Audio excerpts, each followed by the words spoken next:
जलापूर्ति विभाग चंद्राज श्रीवास्तव जी, सचिव नमामि गंगे तथा ग्रामीण जलापूर्ति विभाग श्री बलकार सिंह जी, वीके उपाध्याय जी, आज के इस कार्यक्रम में उपस्थित प्रदेश भर से आए हुए हमारे प्रगतिशील किसान, यहां पर उपस्थित श्री राम शरण वर्मा जी, जल योद्धा उमाशंकर पांडे जी और जल क्रांति के लिए प्रदेश भर में कार्य करने वाले सभी उपस्थित भाइयों बहनों, भूजल सप्ताह के आज के इस कार्यक्रम में जो एक साप्ताहिक कार्यक्रम है जो 16 जुलाई से 22 जुलाई के बीच में आयोजित किया गया है। आज हम एक दिन पहले इस कार्यक्रम को यहां पर औपचारिक समापन कर रहे हैं, लेकिन कल प्रदेश के बृहद वृक्षारोपण कार्यक्रम के साथ इसकी औपचारिक समापन होगा।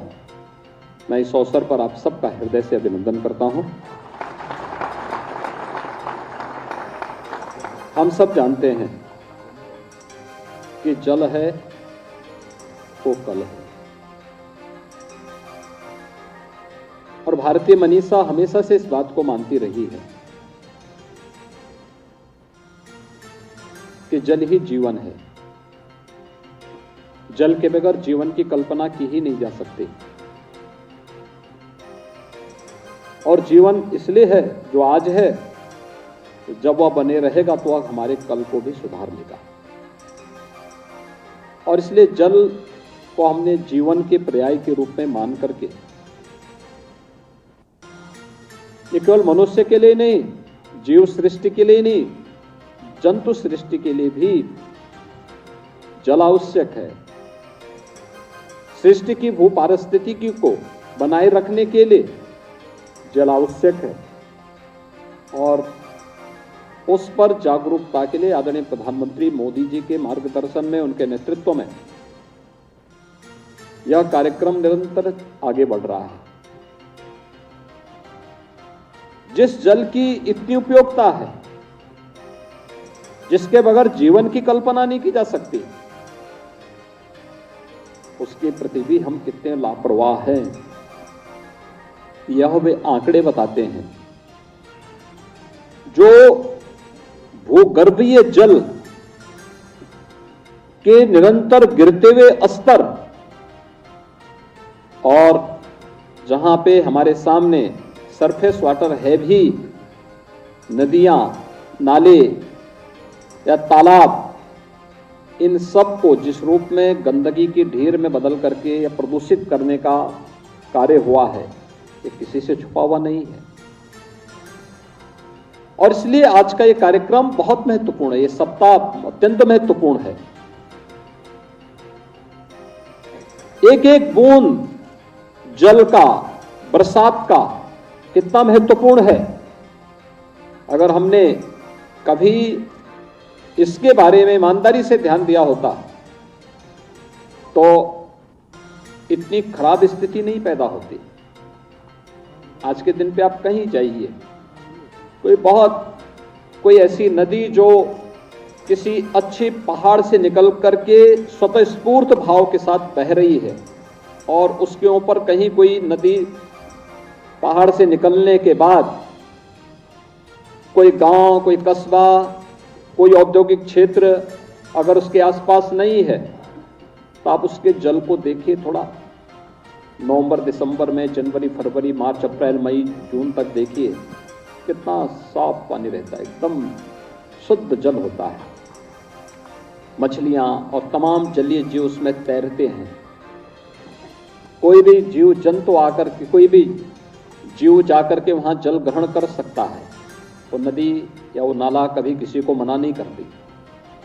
और उसके चारों ओर आप उसकी ओर दोनों ओर देखिए ना, तटों पर कितने बड़े पैमाने पर स्वतःस्फूर्त भाव के साथ जंगल उगता है, झाड़ियां उगती हैं, उस जंगल का संरक्षण होता है। लेकिन जहां पर थोड़ी भी कोई बस्ती आ गई, कोई नगर आ गया, कोई औद्योगिक क्षेत्र आ गया, उसके बाद उस नदी की क्या स्थिति होती है? जल एकदम काला हो जाता है। गर्मियों में मार्च के बाद से लेकर जून तक पूरा जल बदबू करने लगता है, जलीय जीव नष्ट हो जाते हैं और कोई जीव, कोई पालतू जानवर उस जल को पीता तो बीमार होता है, मर जाता है, और जंगली जीवों की भी स्थिति होती है। ऐसे ही हमारी आवश्यकता की 80 से 90% आपूर्ति भूगर्भीय जल से होती है। भूगर्भीय जल का जलस्तर भी लगातार गिरता जा रहा है। क्रिटिकल, सेमी क्रिटिकल विकास खंडों की और जनपदों की संख्या बढ़ती जा रही है। इन सब से बचने के लिए अनेक उपाय किए गए। जल की हम आवश्यकता के अनुरूप ही खपत करें।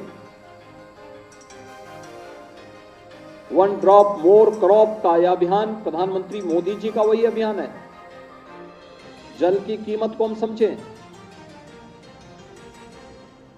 रूफटॉप रेन वाटर हार्वेस्टिंग की व्यवस्था उसी क्रम का एक हिस्सा है। चेक डैम का निर्माण करके हम जल, नदियों के या नालों के जल के प्रवाह को रोक रोक करके फिर जल छोड़ते हुए जाएं, उसी क्रम का हिस्सा है। और आजादी के अमृत महोत्सव वर्ष में हर जनपद में, हर नगर में एक अमृत सरोवर की रचना हो और अमृत सरोवर में जल का संरक्षण होने के साथ साथ अनेक कार्यक्रम चले, ये सभी उसी अभियान का हिस्सा है। आपने देखा होगा, ये आज की आवश्यकता है। अगर हमें अपने भविष्य को सुरक्षित रखना है, जीव सृष्टि को सुरक्षित रखना है और जंतु सृष्टि को, जीव और जंतु की सृष्टि को वास्तव में सुरक्षित रखना है, अपनी धरती को जीव जंतुओं की सुरक्षा की दृष्टि से सबसे उत्तम ग्रह के रूप में स्थापित कर रखना है, तो हमें आज इसके बारे में सोचना ही पड़ेगा। अन्यथा आप देख रहे होंगे, प्रकृति की मार जब पड़ती है तो मार कितनी खतरनाक होती है। आप देख रहे होंगे बरसात की स्थिति, कहीं पे तो बाढ़ आई हुई है और कहीं पे सूखा पड़ा हुआ है।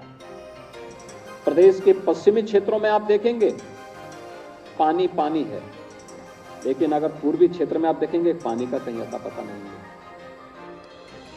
यानी यही है प्रकृति के साथ छेड़छाड़ करने की कीमत, अंधाधुंध दोहन करने की कीमत, और इसमें साम्यता बनाए रखने का कार्य मनुष्य का होना चाहिए। ईश्वर ने अगर सर्वश्रेष्ठ कृति के रूप में मनुष्य को बनाया है, तो एक मनुष्य के रूप में हम सबकी जिम्मेदारी बनती है कि हम इसके बारे में सोचें, इसके बारे में कार्य करें।